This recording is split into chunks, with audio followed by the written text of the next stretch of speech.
하늘에 계신 우리 아버지, 아버지의 이름을 거룩하게 하시며 아버지의 나라가 오게 하시며 아버지의 뜻이 하늘에서와 같이 땅에서도 이루어지게 하소서. 오늘 우리에게 일용할 양식을 주시고 우리가 우리에게 잘못한 사람을 용서하여 준 것 같이 우리 죄를 용서하여 주시고 우리를 시험에 빠지지 않게 하시고 악에서 구하소서. 나라와 권능과 영광이 영원히 아버지의 것입니다. 아멘.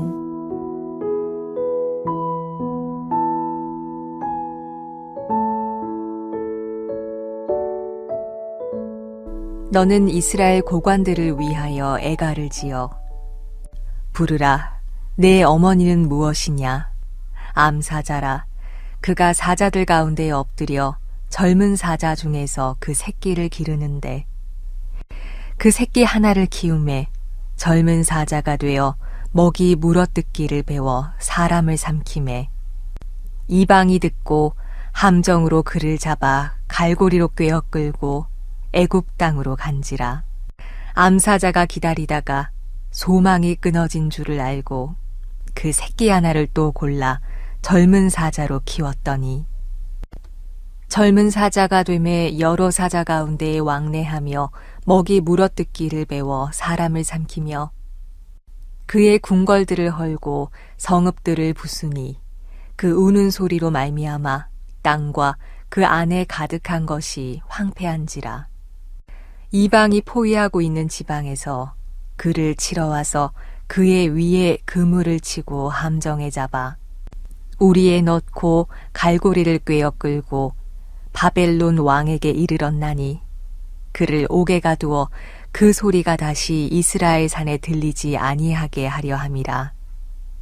내 피의 어머니는 물가에 심겨진 포도나무 같아서 물이 많음으로 열매가 많고 가지가 무성하며 그 가지들은 강하여 권세 잡은 자의 규가 될 만한데 그 하나의 키가 굵은 가지 가운데에서 높았으며 많은 가지 가운데에서 뛰어나 보이다가 분노 중에 뽑혀서 땅에 던짐을 당하매 그 열매는 동풍에 마르고 그 강한 가지들은 꺾이고 말라 불에 탔더니 이제는 광야 메마르고 가물이 든 땅에 심어진 바 되고 불이 그 가지 중 하나에서부터 나와 그 열매를 태우니 권세 잡은 자의 규가 될 만한 강한 가지가 없도다 하라. 이것이 애가라. 후에도 애가가 되리라.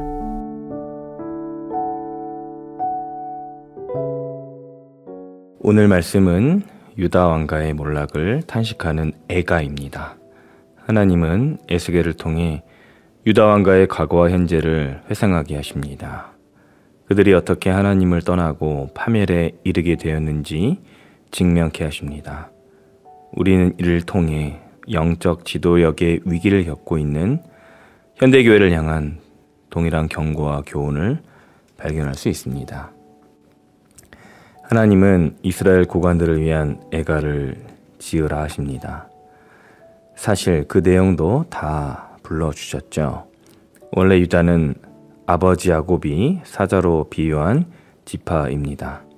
하나님은 유다 왕국을 어미 사자로 두 명의 왕을 새끼로 비유하십니다.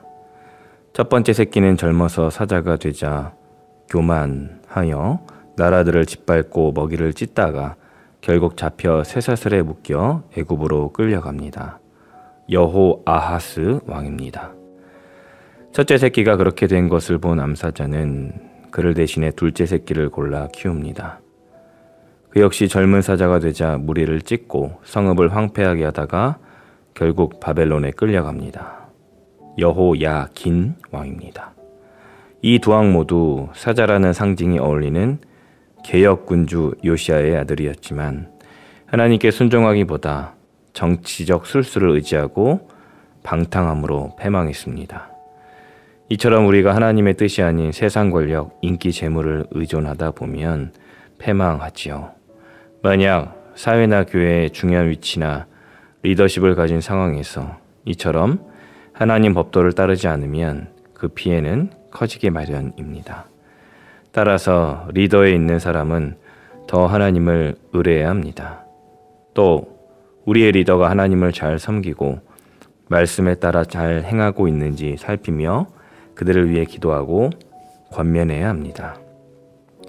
이어 하나님은 유다 왕조를 포도나무에 비유하셔서 영광과 몰락을 말씀합니다. 내 피의 어머니란 다윗의 혈통 유다 왕조를 의미하죠. 유다는 한때 물가에 심긴 포도나무처럼 강력하고 아름다워서 풍요와 권세의 상징이 되었습니다. 그러나 포도나무는 분노에 의해 하나님 심판에 의해 뽑히고 땅에 던져져 동풍에 말라 버립니다. 이는 동쪽 먼 나라 바벨론 침공에 의해 파괴된 예루살렘의 모습입니다. 또 그 강한 가지 곧 왕권은 불에 타는데 이는 더 이상 예루살렘 다윗의 위를 이을 만한 왕이 없음을 말씀합니다. 결국 유다는 이제 아무 역할도 할 수 없습니다. 유다 왕국처럼 교회도 하나님께 받은 사명을 감당치 못하면 영광을 잃어버리고 마른 나무처럼 될 수 있습니다. 무엇보다 우리는 교회 가운데에 말씀 중심의 리더십, 겸손, 순정의 리더십이 회복되도록 기도해야 합니다. 교회를 바로 잡으려 노력해야 합니다. 만약 우리가 이를 실천하지 않으면 우리도 하나님 앞에서 애가를 부를 수밖에 없는 상황에 놓일지 모릅니다. 우리는 교회를 바로 세우기 위해 고민하고 실천해야 합니다. 에스겔 19장은 왕권, 정체성, 영광을 잃은 유다의 비극을 애절히 노래합니다. 그러나 이는 단지 과거를 한탄하는 노래가 아니지요. 역사의 거울이요 회개할 기회이며 새로운 시작을 위한 호소입니다. 오늘 우리는 교회 공동체의 방향과 정체성을 생각해야 합니다.